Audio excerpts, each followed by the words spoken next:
شہزاد کے اعصاب گولی کا جھٹکا سہنے کے لیے تیار ہو گئے۔ پستول والے نے اس کے دل کا نشانہ لیا، مگر ابھی وہ لبلبی دبانے ہی والا تھا کہ کسی کٹے ہوئے درخت کی طرح زمیں بوس ہو گیا۔ اسی لمحے اوشان کا دبلا پتلا وجود فضا میں بلند ہوا اور اس نے باقی دونوں پولیس والوں کو پکڑ لیا۔ شہزاد نے موقع پاتے ہی الٹی چھلانگ لگائی۔ اب وہ باقی 3 پولیس والوں سے الجھا ہوا تھا۔ وہ ان تینوں پر تابڑ توڑ حملے کر رہا تھا اور اپنے عقب سے اسے اوشان کے خطرناک گونسوں کی دم دم سنائی دے رہی تھی۔ اسے احساس ہو گیا تھا کہ اوشان ان میں سے کسی ایک کو بھی زندہ نہیں چھوڑے گا، اور پھر ہوا بھی یہی۔ 6 جسم زمین پر بے حس و حرکت نظر آنے لگے۔ اوشان کے تینوں شکار اپنے سروں کے تڑکنے سے جہنم رسید ہو چکے تھے، جبکہ شہزاد کے دونوں حریف ریڑھ کی ہڈی ٹوٹنے سے مرے تھے۔ اس کا تیسرا حریف اب بھی تڑپ رہا تھا، اس کی سانس آ جا رہی تھی۔ اوشان اس کی طرف لپکا تو شہزاد نے اسے روک دیا۔ نہیں اوشان، اس سے کچھ پوچھنا ہے، یہ کہہ کر وہ اس نیم مردہ شخص کے پاس دوزانوں بیٹھ گیا۔ میرے قتل کی اطلاع داسی کو دینی تھی نا؟ ہاں، وہ نزاع کی حالت میں کراہا۔ کس طرح؟ ٹائیگر نے پوچھا۔ فون کی گھنٹی کے ذریعے اس کے دفتر فون کرنا تھا، گھنٹی 2 مرتبہ بجنے کے بعد ریسیور رکھ دینا تھا، یہی تمہاری موت کا سگنل تھا۔ شکریہ دوست، ٹائیگر نے اس کے سینے پر ہاتھ رکھتے ہوئے کہا۔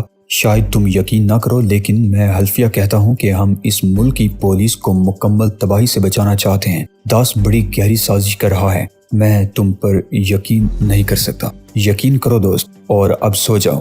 یہ کہہ کر ٹائیگر نے اس کے دل پر ہاتھ رکھ کر دباؤ بڑھا دیا۔ اوشان لاشوں کے درمیان کھڑا شہزاد کی طرف ہی دیکھ رہا تھا۔ اس کا سبز لبادہ ہوا میں لہرا رہا تھا۔ کیا سوچ رہے ہیں لٹل فادر؟ شہزاد نے شوخ لہجے میں پوچھا، اور یہ بھی بھول گیا کہ چند لمحے قبل ہی اس کی زندگی کو ایک یقینی خطرہ لاحق ہو گیا تھا۔ سوچ رہا ہوں کہ تم نے انہیں بڑی شرافت سے ہلاک کیا ہے، نہ تو کسی کی شکل بگڑی اور نہ ہی یہ سب رعایت کے مستحق تھے، کیونکہ انہیں گمراہ کیا گیا تھا۔ شہزاد نے فلسفیانہ انداز میں جواب دیا۔ 6 تو مارے گئے، اب 7واں بھی احمقانہ حرکتوں کے الزام میں مارا جائے تو بہتر ہے۔ آخر تم یہاں تنہا آنے کی حماقت کیوں کر رہے تھے؟ کبھی کبھی سٹک جاتا ہوں نا۔ بہرحال چلیے، ایک اور ضروری کام بھی نمٹانا ہے۔ کار کی طرف بڑھتے ہوئے شہزاد نے ایک طویل سانس لے کر عمارت کی طرف دیکھا جہاں اگروال کی لاش پڑی تھی۔ میں نے ایک ایسے شخص کو بھی قتل کیا ہے جو اس سزا کا مستحق نہیں تھا اوشان۔ میں شدید بے چینی محسوس کر رہا ہوں۔ تمہارے ہاتھوں آج تک کوئی بے گناہ قتل نہیں ہوا، لہٰذا یہ بے چینی دور کر لو، ورنہ میں تمہاری گردن ناپنے میں کوئی آر محسوس نہیں کروں گا۔ کیا آپ نے ان لوگوں کو اس طرف آتے دیکھ لیا تھا؟ شہزاد نے موضوع بدلتے ہوئے کہا۔ ہاں، پہلے تو مجھے کسی خطرے کا احساس نہیں ہوا، لیکن جب انہوں نے پوزیشن سنبھالنی شروع کی تو میں سب کچھ سمجھ کر چھت پر پہنچ گیا۔ لیکن پھر میں نے سوچا کہ چھت سے ان لڑکوں پر کودنا ماسٹر آف سناجو کے وقار کے خلاف ہوگا، لہٰذا وہ بولتے بولتے چپ ہو گیا۔ یوں محسوس ہو رہا تھا جیسے اس کی سماعت کسی خاص جانب مصروف ہو گئی ہو۔ ٹائیگر کے عضلات بھی تن گئے۔ خطرے کی ایک لہر سی اسے ماحول میں دوڑتی ہوئی محسوس ہو رہی تھی۔ پھر بیک وقت 4 گرانڈیل افراد نے ان پر دعویٰ بول دیا۔ وہ چاروں کار کے پیچھے چھپے ہوئے تھے۔ ان کے ہاتھوں میں تیز دھار اور چوڑے پھل والے چاقو چمک رہے تھے۔ وہ کسی طوفان کی طرح ان کی طرف لپکے۔ چاروں کی کوشش یہ تھی کہ ان کے چاقو اوشان اور شہزاد کے جسم میں اندر تک دھنس جائیں، مگر یہ ان کی بھول تھی۔ ان کا مقابلہ عام آدمیوں سے نہیں تھا۔ واہ! اوشان کی آواز فضا میں گونجی اور فوراً ہی تحلیل ہو گئی۔ اس کے بعد خاموشی چھا گئی، لیکن کبھی کبھی کسی کی کرا اس خاموشی کو بھی توڑ دیتی تھی۔ شہزاد نے ایک شخص کی کلائی پر بیک کک سے وار کیا اور دوسرے کے سر پر ہلکا سا 2 ہتھوڑا مارا۔ بیک کک کا شکار ہونے والا اپنی کلائی پکڑ کر دوہرا ہو گیا، جبکہ 2 ہتھوڑا برداشت کرنے والے نے سر جھٹکتے ہوئے خونخوار نظروں سے ٹائیگر کی طرف دیکھا اور ایک بار پھر اس کی طرف لپکا۔ ٹائیگر نے اس مرتبہ اس کی دونوں کلائیاں پکڑ لیں۔ وہ پہلوانوں کی طرح زور لگانے لگے۔ حریف خاصا تگڑا تھا، لیکن پھر اس کے چہرے پر کرب کے آثار نمودار ہونے لگے۔ چاقو اس کے ہاتھ سے گر گیا اور وہ گھٹنوں کے بل بیٹھ گیا۔ اسی لمحے ٹائیگر نے ایک زوردار ٹھوکر اس کے چہرے پر ماری۔ وہ شخص بے ہوش ہو گیا، اس کے چہرے کا برتا بن گیا۔ مان شہزاد پر عقب سے حملہ ہوا۔ وہ کسی سانپ کی طرح تڑپ کر پلٹا تھا۔ ٹوٹی ہوئی کلائی والا بائیں ہاتھ میں چاقو پکڑے ہوئے تھا۔ اس کا پہلا وار توازن بگڑنے کے باعث ضائع ہو گیا تھا۔ اگر وہ پہلا وار صحیح کرتا تو شاید ٹائیگر زخمی ہو جاتا، مگر اب موت خود اس کے سر پر منڈلا رہی تھی۔ ٹائیگر نے لپک کر اس کی کمر تھام لی اور پھر وہ شخص فضا میں بلند ہو کر درخت کی نوکدار ٹہنی پر گرا۔ اس کا جسم اس ٹہنی میں پیوست ہو گیا اور پھر ٹہنی سمیت زمین پر آ رہا۔ گرنے سے پہلے ہی وہ مر چکا تھا۔ شہزاد نے ہاتھ جاڑتے ہوئے ادھر ادھر دیکھا۔ اس کا پہلا شکار آخری سانس لے رہا تھا۔ 2 لاشیں اوشان کے قدموں میں پڑی تھی اور اوشان ایک پھول توڑ کر اسے سونگ رہا تھا۔ شہزاد کو اپنی طرف متوجہ پا کر اس نے پھول اچھال دیا اور ہاتھ جاڑتے ہوئے کار میں بیٹھ گیا۔ کار چلی تو اوشان نے گفتگو وہیں سے شروع کی جہاں منقطع ہوئی تھی۔ لہٰذا میں چھت سے اتر کر ان کے قریب جا کھڑا ہوا اور جب ان میں سے ایک نے تمہیں گولی مارنے کے لیے پستول اٹھایا تو میرا ہاتھ بھی اٹھ گیا۔ آپ اور بہرام کا نظریہ درست تھا اوشان۔ شہزاد نے کار چلاتے ہوئے کچھ سوچ کر کہا۔ ان میں کوئی بھی اچھا آدمی نہیں تھا، سب ناسور تھے اور باقی بھی ایسے ہی ہیں۔ مجھے خوشی ہے کہ تم نے اپنی عقل کو چراگاہ سے واپس بلا لیا ہے۔ ہاں، میں تو بھول ہی گیا تھا کہ ڈاکٹر بہرام نے تمہیں ایک پیغام بھیجا ہے۔ کیسا پیغام؟ اس نے کہا تھا کہ بعض حالات میں کسی کی زندگی ملک سے زیادہ قیمتی نہیں ہوتی۔ یہ پیغام اس نے کب دیا تھا؟ شہزاد نے حیرت سے پوچھا۔ یاد نہیں رہا۔ شہزاد ہنس پڑا۔ آپ نے اس وقت تک بتانا مناسب نہیں سمجھا جب تک میرے سر سے قانون کے محافظوں کی بے گناہی کا بھوت نہیں اتر گیا۔ یقین کرو، میں بھول گیا تھا۔ شہزاد نے دوسری طرف دیکھ کر کہا، پھر اس کے ہونٹوں پر مسکراہٹ پھیلتی چلی گئی۔ انسپکٹر داس کی میز پر رکھے ہوئے فون کی گھنٹی بجی تو اس کا ہاتھ بے ساختہ فون کی طرف بڑھا، لیکن اس نے ریسیور نہیں اٹھایا۔ دوسری گھنٹی بجی تب بھی اس نے ریسیور نہیں اٹھایا اور ہاتھ میز پر رکھ لیا۔ فون کی تیسری گھنٹی نہ بجی تو اس کے چہرے پر فاتحانہ مسکراہٹ ناچنے لگی۔ اس کے تمام مسئلے تیزی سے حل ہو رہے تھے۔ اگروال کو شہزاد نے اور شہزاد کو اس کے آدمیوں نے قتل کر دیا تھا اور اب پدمنی صرف اس کی تھی، اس لیے ایک ضروری کام کے بہانے پدمنی کو ہوائی جہاز سے ایک قریبی شہر بھیج دیا تھا تاکہ وہ اپنے باپ کی ناگہانی موت کی خبر کہیں اور سنے۔ اس کے کمرے سے باہر کئی پولیس مین موجود تھے۔ اس نے گھڑی دیکھی تو 9 بجنے والے تھے۔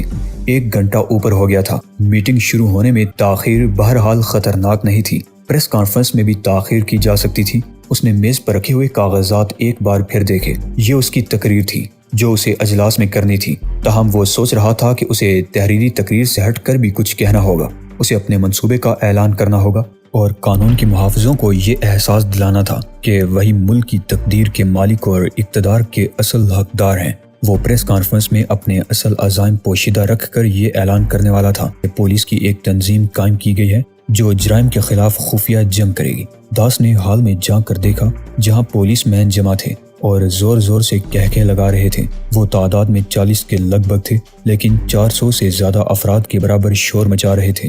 وہ پدمنی کے کمرے سے گزرتا ہوا ہال کی طرف جانے والی راہداری میں آ گیا۔ اس نے ان 2 بلند قامت افراد کو دیکھا جو ہال کے آہنی دروازے پر کھڑے تھے۔ وہ اس کے سرجنٹ 8 آرمز تھے۔ اس کا دل خوشی سے زور زور سے دھڑکنے لگا۔ ان میں سے ایک دارالحکومت کی میٹروپولیٹن پولیس کا DSP تھا اور دوسرا قریبی شہر کا انسپکٹر۔ ان کی ڈیوٹی یہ تھی کہ انصاف پسندوں کے علاوہ کوئی اور ہال میں داخل نہ ہونے پائے۔ داس مسکراتا ہوا ہال میں داخل ہو گیا۔ شہزاد نے 2 گھنٹیاں بجنے کے بعد ریسیور رکھ دیا اور پھر تیزی سے کار میں بیٹھ کر اسے داس کے دفتر کی طرف دوڑانے لگا۔ سکون سے گاڑی چلاؤ، اوشان نے تیز رفتاری پر اعتراض کرتے ہوئے کہا۔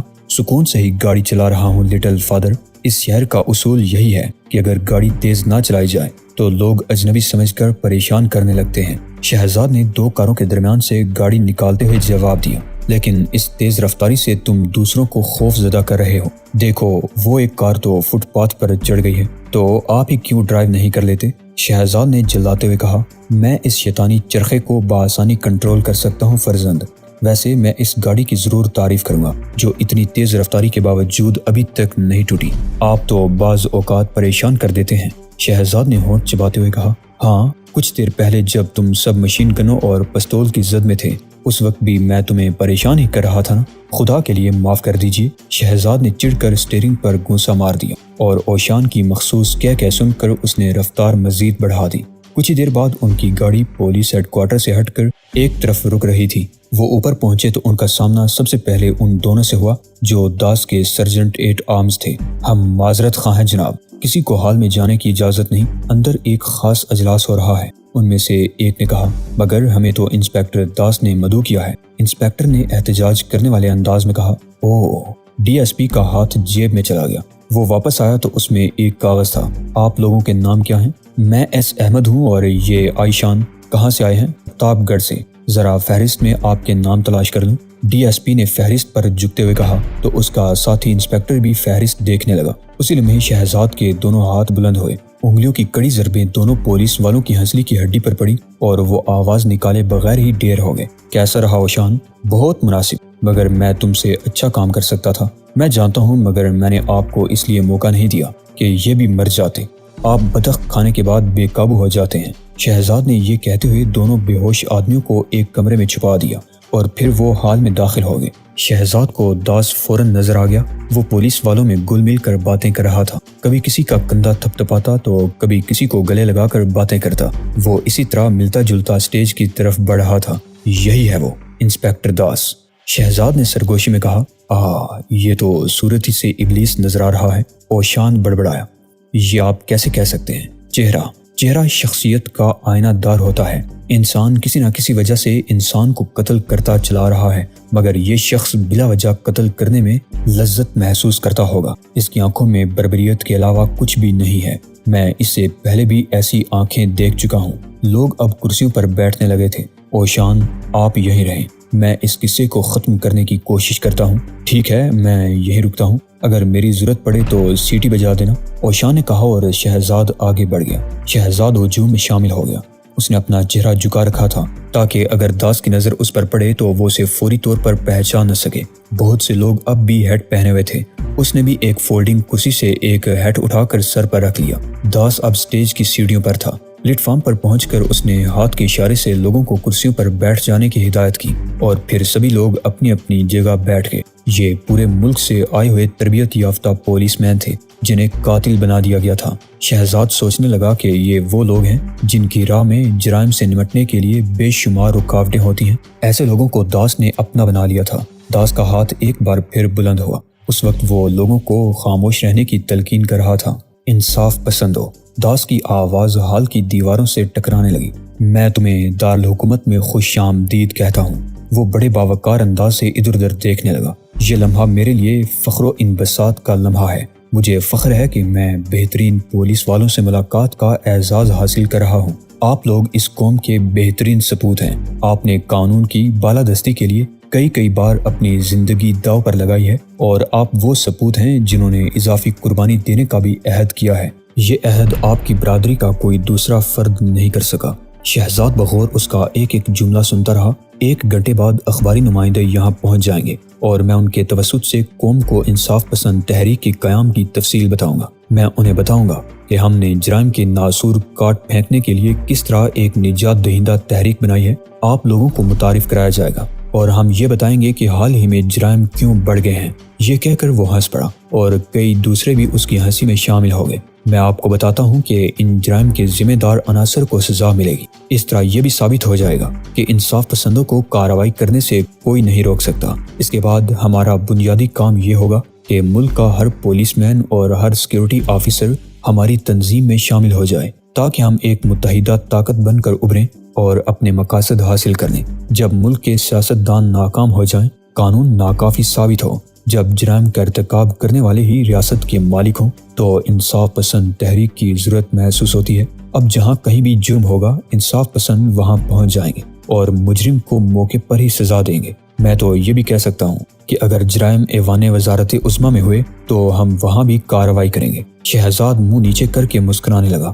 وہ سوچ رہا تھا کہ داس نے بہت کچھ کہہ کر بھی اپنے عزائم واضح کر دیے ہیں۔ ہم نے اپنے کام کا پہلا مرحلہ مکمل کر لیا ہے۔ اسے آپ لوگ منصوبہ بندی اور تیاری کا مرحلہ کہہ سکتے ہیں۔ یہ کہہ کر وہ مسکرایا اور اگلی صفوں پر بیٹھے ہوئے لوگ بھی مسکرانے لگے۔ تو فخر و مسرت کی بات یہ ہے کہ آج شب میری ملاقات دیش کے دلیر سپوتوں سے ہو رہی ہے اور ہم ایک ایسے طویل سفر پر روانہ ہو رہے ہیں جس کی منزل جرائم سے پاک معاشرہ ہوگی۔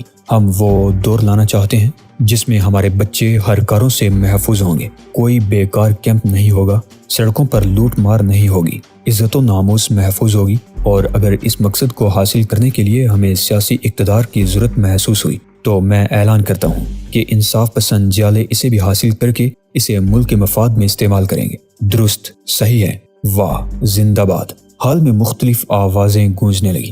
داس نے جان بوجھ کر تقریر میں وقفہ دیا تاکہ لوگ اپنی اپنی رائے کا اظہار کر سکیں، اور یہی وجہ ہے کہ آج میں بے حد فخر محسوس کر رہا ہوں۔ داس نے وقفے کے بعد تقریر پھر شروع کی، لیکن مجھے فخر و مسرت کے احساس کے ساتھ ایک دکھ بھی ہے۔ میں کمشنر اگروال کو سلام کرتا ہوں۔ انہوں نے انصاف پسند تحریک کی بنیاد رکھی اور ہر موڑ پر مکمل حمایت کی، لیکن ابھی یہاں آتے ہوئے مجھے اطلاع ملی ہے کہ ہمارے اس عظیم قائد کو اس کے گھر میں قتل کر دیا گیا ہے۔ حال میں خاموشی چھا گئی اور پھر لوگوں نے طویل سانس لے کر داس کو گورنا شروع کر دیا۔ پہلے تو میں نے سوچا کہ یہ اجلاس ملتوی کر دیا جائے، لیکن عظیم اگروال کی موت کے بعد ان کا مشن ہی ان کی یادگار رہ گیا ہے، لہٰذا میں نے فیصلہ کیا کہ تمام تر رنج اور دکھ کے باوجود اجلاس پروگرام کے مطابق ہونا چاہیے۔ ان کی موت کے بعد میرا عزم اور زیادہ پختہ ہو گیا ہے۔ مگر یہ قتل کیسے ہوا؟ کسی نے سوال کیا۔ وہ اپنے گھر میں قتل کیے گئے۔ داس نے بڑے اطمینان سے جواب دیا، قتل کی ذمہ داری شہر کے ایک بدنام بدماش اور قاتل پر عائد ہوتی ہے۔ وہ کرائے کا قاتل تھا۔ وہ ایسا شخص تھا جس نے محکمہ پولیس میں بھی داخل ہونے کی کوشش کی تھی۔ اس شیطان کا نام شہزاد تھا، لیکن یہ خوش قسمتی ہے کہ ہمارے بہترین آدمیوں نے اسے اگروال لاج کے قریب ہی ان گنت گولیوں کا نشانہ بنا دیا، اور اس طرح ہم ایک حد تک اپنے قائد کے خون کا انتقام لینے میں کامیاب ہو گئے۔ یہ کہتے اس نے جیب سے ایک بیج نکال کر سب کو دکھایا۔ یہ وہی بیج تھا جو شہزاد کو کیپٹن منوہر نے دکھایا تھا۔ یہ انصاف پسند تحریک کا بیج ہے۔ اس کا ڈیزائن کمشنر اگروال نے خود تیار کیا تھا۔ میں دعا کرتا ہوں کہ ہم سب اس کی آبرو برقرار رکھتے ہوئے اس کا وقار انتہا تک لے جائیں اور یہ امر یقینی بنا دیں آئندہ کوئی ساتھی کسی کرائے کے قاتل کی گولیوں کا نشانہ نہیں بنے گا۔ داس نے ڈرامائی انداز میں بیج کو چومتے ہوئے سینے سے لگایا اور پھر بسد احترام جیب میں واپس رکھ لیا۔ حال میں خاموشی کی دبیز چادر تن گئی۔ انصاف پسند اگروال کے سوگ میں 1 منٹ تک خاموش بیٹھے رہے، اور جب یہ 1 منٹ پورا ہوا تو ایسا لگا جیسے حال میں بیٹھے ہوئے لوگوں کے سروں پر کوئی بم پھٹ گیا ہو۔ داس، تم جھوٹے، مکار اور قاتل ہو۔ یہ ٹائیگر کی آواز کا بم تھا، جس کی دہشت حقیقی بم سے بھی 2 چند محسوس ہوئی۔